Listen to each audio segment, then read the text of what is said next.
Good evening, ladies and gentlemen. We welcome you to this brief press conference on the special package to J&K in the aftermath of floods last year. No. It is not a special package. No. It's a reconstruction plan of J&K. We have with us the Honorable Home Minister and Finance Minister. First, Home Minister will brief you, and then FM will take over to you. वैसे मैं आप लोगों को introduce करा देना चाहता हूं कि हमारे फाइनेंस मिनिस्टर से तो सभी परिचित हैं ही, साथ ही हमारे जम्मू कश्मीर के भी फाइनेंस मिनिस्टर यहां पर मौजूद हैं, आसिफ द्राबू जी, और हमारे एमओएस डीओपी जी डॉक्टर जितेंद्र सिंह जी का परिचय कराने की कोई जरूरत नहीं है। मित्रों, आप सबको जानकारी है कि जम्मू कश्मीर में एक पॉपुलर गवर्नमेंट इस समय काम कर रही है विगत कुछ महीनों से। बीजेपी और पीडीपी की कोलिशन गवर्नमेंट इस समय जम्मू कश्मीर में है। हम लोगों ने कुछ कॉमन मिनिमम प्रोग्राम्स निर्धारित किए थे। उन कॉमन मिनिमम प्रोग्राम्स की तो मैं चर्चा नहीं करना चाहता हूं, लेकिन डेवलपमेंट के लिए, जम्मू कश्मीर के डेवलपमेंट के लिए इस गवर्नमेंट का फुल फ्लेश्ड कमिटमेंट है। लेकिन एक बहुत बड़ी त्रासदी जम्मू कश्मीर की जो रही है वह बाढ़ के कारण रही है।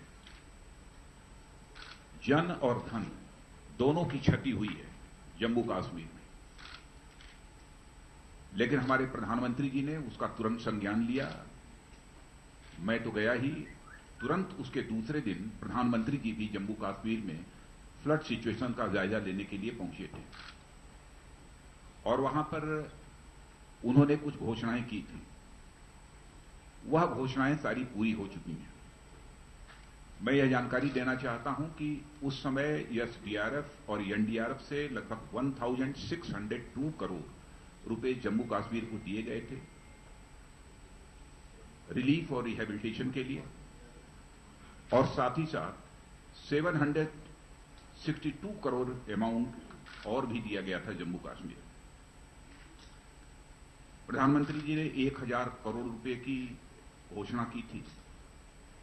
एक एडिशनल अमाउंट जम्मू कश्मीर के लोगों को रिलीफ और रिहेबिलिटेशन के पर्पज से प्रोवाइड किया था।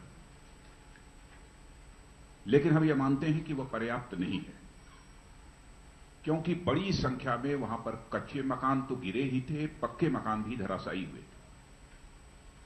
लोगों के अपने मकान होने चाहिए और साथ ही जो क्षति हुई है उसकी किसी न किसी सीमा तक भरपाई होनी चाहिए। इसीलिए आज हमारे प्रधानमंत्री जी ने फैसला किया है और हमारे वित्त मंत्री श्री अरुण जी जेटली ने कि हम और कुछ फंड एलोकेशन जम्मू कश्मीर के लिए करेंगे। उसके बारे में डिटेल्ड जानकारी तो हमारे फाइनेंस मिनिस्टर आपको देंगे, लेकिन additional x gratia amount of ₹500 crore यह हम दे रहे हैं, और साथ ही साथ 1000 करोड़ रुपया भी हम अलग से डैमेज स्ट्रक्चर्स और फिजिकल एसेट्स के इमीडिएट रेस्टोरेशन के लिए प्रोवाइड कर रहे हैं। इसके बारे में जो भी विशेष जानकारी देनी है वो हमारे फाइनेंस मिनिस्टर श्री अरुण जी जेटली देंगे। अब मैं माइक उनको देता हूं।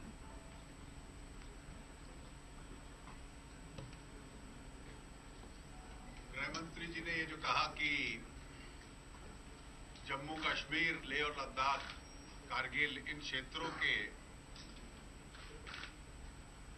विकास में सरकार का एक विशेष ध्यान है। मेन स्ट्रीम पॉलिटिकल पार्टीज की एक चुनाव में से उभरे गठबंधन में से एक लोकप्रिय सरकार बनी है, और वो सरकार अपने डेवलपमेंटल एजेंडा को पूरा कर पाए, केंद्रीय सरकार इसलिए उसकी पूरी मदद करेगी। जम्मू कश्मीर और इसके तीनों क्षेत्रों की एक बैलेंस्ड ग्रोथ हो पाए, उसके संबंध में एक अधिकारियों की टीम अभी राज्य का दौरा करेगी, जिसमें सीईओ नीति आयोग और एक्सपेंडिचर सेक्रेटरी रहेंगे, और लॉन्ग टर्म क्या क्या मेजर्स लेने चाहिए for a long term developmental vision of Jammu and Kashmir, उसके संबंध में वो अपना अध्ययन करके सरकार को अपना सुझाव देंगे।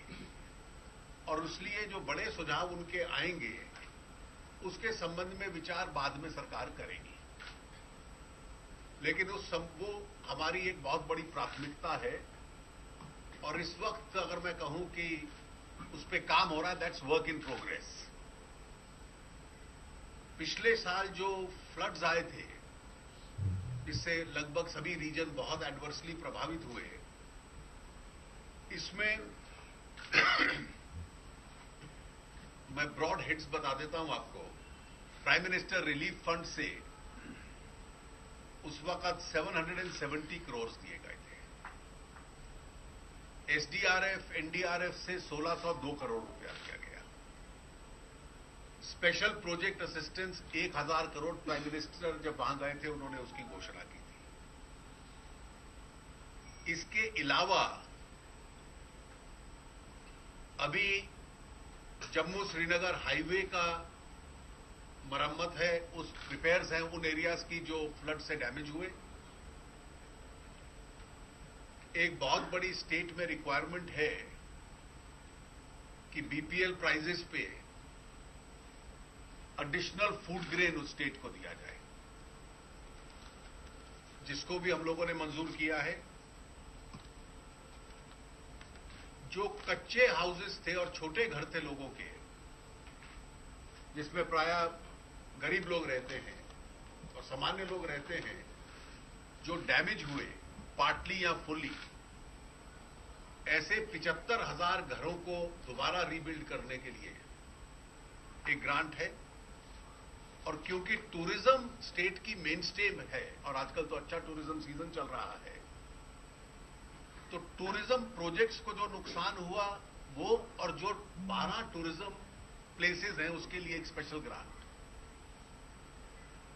और 2008 में जो तब के प्रधानमंत्री जी ने एक पैकेज अनाउंस किया था, उसमें कुछ आउटस्टैंडिंग पेमेंट्स थी,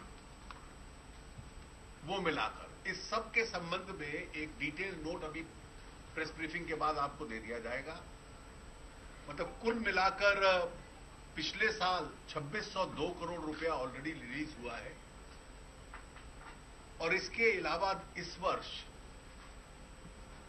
2437 करोड़ और रिलीज होगा। तो दोनों को आप टोटल कर लें, 2437, 2437। So the total up to something close to 5000 crore. और ये वो है जो सारे पास्ट रिसोर्सेज और जो अब पाइपलाइन में डाले जा रहे हैं, जो फ्लड रिलेटेड डिवेस्टेशन जो हुआ है, जिसके लिए इसका इस्तेमाल किया जाएगा प्रिडोमिनेंटली। और इसके अलावा जो लार्जर डेवलपमेंटल प्लान है स्टेट के संबंध में, स्टेट गवर्नमेंट के साथ बैठकर हम लोग डिस्कस करेंगे, और सेंटर को उसके ऊपर में पूरा स्टडी करके power sector, highway sector, tourism, education, health services, इस सब के संबंध में जो कुछ स्कीम्स हम लोगों ने टेंटेटिवली अनाउंस की हुई हैं, कुछ और हो सकती हैं, उसके संबंध में सीईओ, नीति आयोग और एक्सपेंडिचर सेक्रेटरी अभी राज्य का दौरा करके अपने पूरे सुझाव केंद्र को देंगे। Thank you.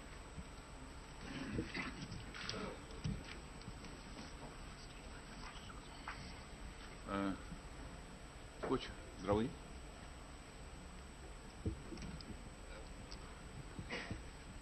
the way we see it, it's in terms of that today's initiatives were largely related to the flood impacted relief measures in 3 critical areas, which the most vulnerable parts of the state, relating to food drains, houses, especially kacha houses, and the third on roads. In addition to this, as the Honorable Finance Minister was saying, we're working out a larger developmental plan. So one sees the entire intervention not as an event but as a process that is evolving, and whatever allocations are happening, there are earmarked resources and financing for it, which hadn't happened earlier. So in some ways, this would be a fully funded plan, which has two components: the short-term immediate relief measures and the long-term development initiative, which we are going to jointly work with the central government and present a plan in the course of perhaps the next month or so. We see this as an important beginning of the process of not just relief, but rebuilding the state of J&K along sustainable economic development lines. Thank you. Jitendra Singh.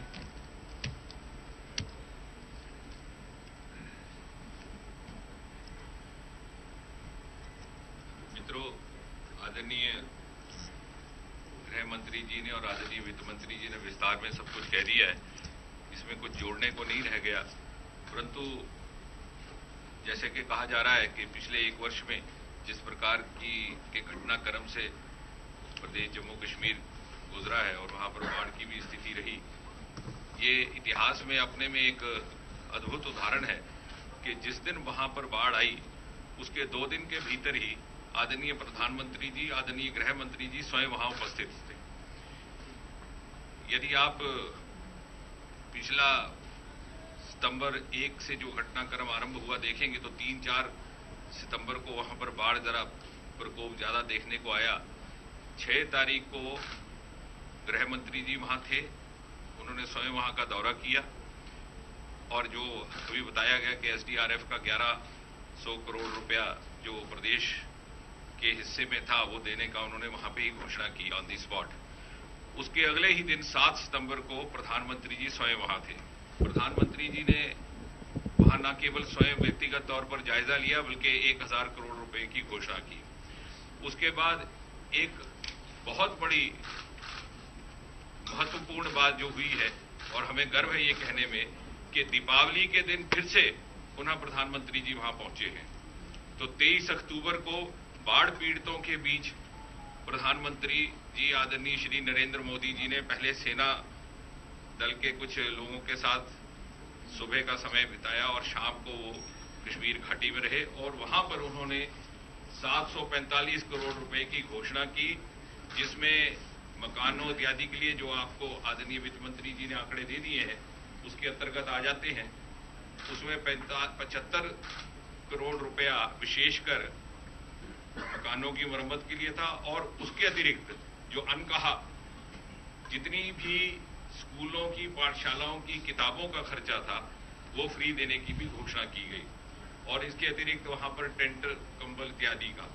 तो कहने का तात्पर्य ये कि न केवल आर्थिक सहायता वहां देने का काम किया भारत सरकार की ओर से और आदरणीय प्रधानमंत्री जी ने स्वयं, बल्कि वहां पर जाकर के उन लोगों के बीच उनका मनोबल बढ़ाने का काम किया।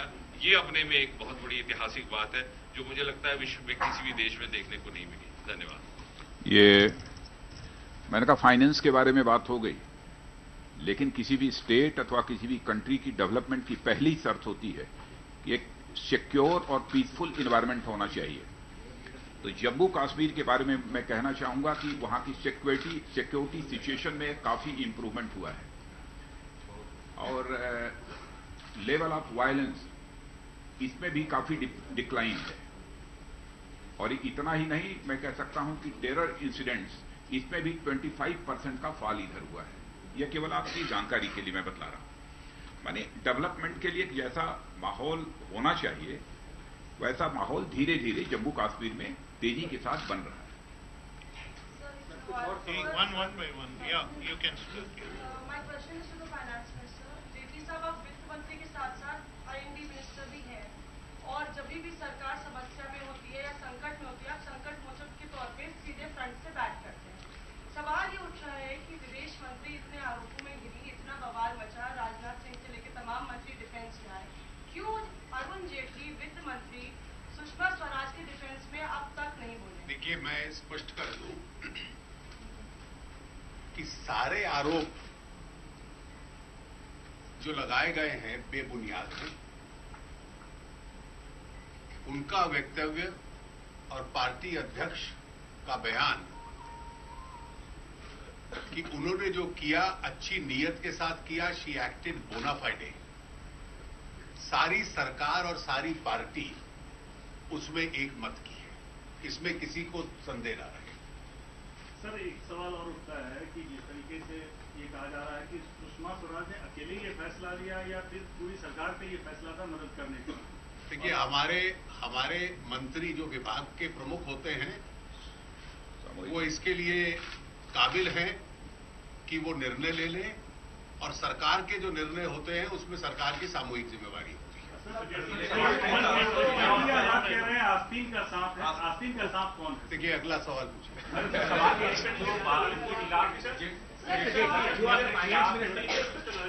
Yes. Is there an ED case pending against Mr. Lalit Modi? Is there a blue collar notice there? One by one. Yes, these are, let me elaborate so that you don't speculate, and I'll clarify the confusion. The Enforcement Directorate has investigated several cases against the person concerned.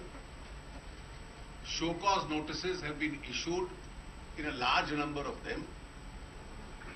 These show cause notices are a quasi-judicial function of the Enforcement Directorate. The Enforcement Directorate is discharging those functions. I understand that out of 16 investigations, in 15 of them show cause notices have been issued. This is the information I have. One is still under investigation. Yeah, Nikud. Yeah, 1 minute, Nikud. Yeah. Mr. Jaitley, my question is a pointed question. There was a ED blue collar notice that was issued in 2010 against Mr. Lalit Modi. Well, there is a blue notice still valid? Has the government withdrawn? Well, let me first of all clarify. There is a confusion about shades of blue.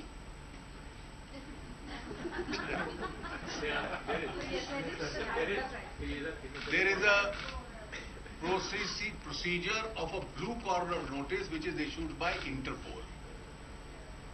There is a procedure of a light blue corner notice which is issued by the Directorate of Revenue Intelligence at the request of the Enforcement Directorate. That notice was issued in 2010. That notice continues to be valid even today. Sir, Yes, सवाल ये कि जो high court के फैसले को आप challenge करेंगे, supreme court में जाएंगे? देखिए, ये पासपोर्ट अथॉरिटी जो है उसके अधिकार क्षेत्र में आता है, इसका निर्णय वो लेती है। सर क्वेश्चन कांग्रेस पार्टी भी यही कह रही है कि कलेक्टिव रिस्पॉन्सिबिलिटी का मामला है, पूरी सरकार ने मिलकर ये फैसला किया होगा, पूरी सरकार में जिम्मेवार है और आप भी जिम्मेवार हैं, राजनाथ भी जिम्मेवार है। देखिए, मैंने आपको कहा कि सरकार के हमारे मंत्री सब सक्षम हैं निर्णय लेने के लिए, और जो निर्णय लेते हैं हम सब उसके लिए सामूहिक जिम्मेवार हैं। Thank you. Thank you. और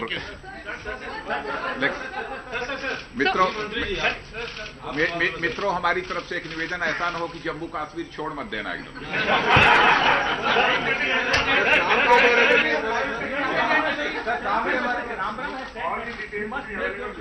Public in the interest of transparency. Let us listen to Mr. George Osborne. Sir, will you interfere in ongoing controversy between Telangana and Andhra Pradesh?